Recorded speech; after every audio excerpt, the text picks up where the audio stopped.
based upon Afro-Latino culture. So in Los Angeles, if you're a black person speaking Spanish, they ask you, how's your Spanish so good? And they give you a weird look, like, you must have, taken a lot of courses, have private lessons, which I never did, because I'm not paying for them. But when I came to New York, I was very well welcomed. I've met a lot of people who understand the consciousness of ethnicity and the difference between ethnicity and race.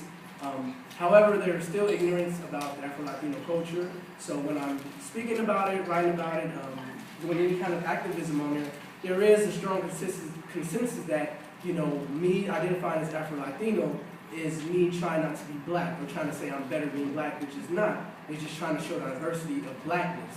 So it's still resistance in, I believe, in the culture when you're, depending on where you're at. People are still ignorant, so I believe there's still a lot of work to do all over the world, especially certain regions that haven't been exposed, like the West Coast, parts of the Southern region, and even places in Latin America where they're not been told, they're black. Like in Panama, you tell somebody in Panama, a black person in Panama, you're black or you're African descendant, and they'll get offended because that's self-hatred that they are taught a lot. So I believe, activism, and part of activism, there's still a lot of work to be done. I'd say one more thing. Like Cuba, there's some other places like in Panama, like certain places, but Cuba especially, it's like more majority of Cubans are, biologically are black, like 80%. But a lot of places in Latin America is like that too.